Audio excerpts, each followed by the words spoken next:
I think the thing that is the most hurtful and the most debilitating about people's situations who don't have a home is that they're really treated as subhuman.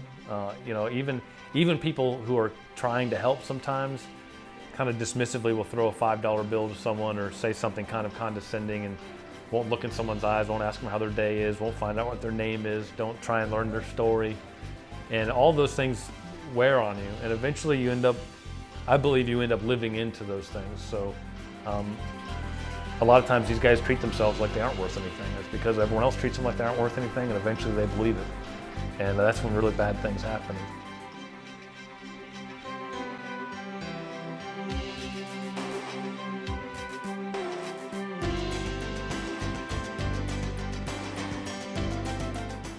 The whole homeless ministry thing is something that was born in me, I guess.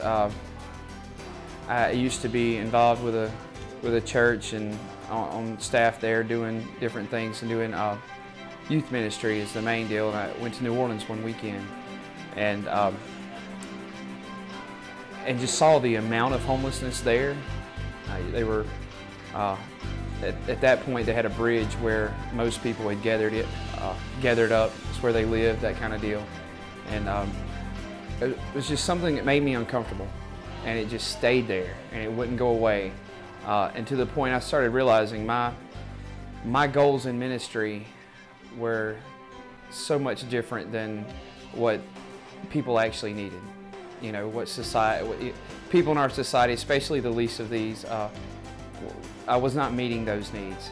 I was preaching a life of comfort, I guess, in my sense. And so what happened, I got interested, started looking around.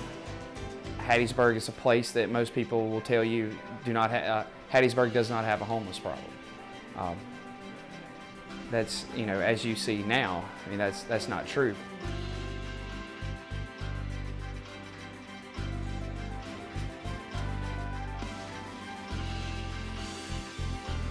Since December, we've been able to open up this house, the Hope House, to our homeless brothers and sisters, and they come one day a week and are able to take a shower and wash and dry their clothes and to just spend time in fellowship with us. And so it's really been a progression from being able to not do much more than just very basic, small amount of food, not really provide the things we wanted to provide, to going to a situation where we had all the services at our disposal that these men and women need and do not have access to.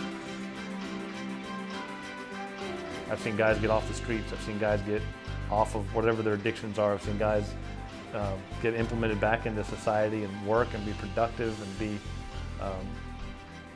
contributing parts of Christian community, and then turn and serve the other guys who are still out there. And so we've seen some real successes and know what a group of people who can love the least of these, that God really can work in those situations. I help the guys with the showers and with the clothing and set up the coffee and you know, and whatever, you know, the guys need, you know, that comes from outside, you know, and just sometimes as the residents that stay here, we have started having Bible studies together, and we just try to encourage one another. You know. If people could just learn to get over that initial judgment we have whenever we size someone up, and learn to treat someone respectfully, even if you don't have a dollar for them, even if you have nothing to give them respect and treat them like a human being and treat them like a brother or sister, and a lot can happen from that.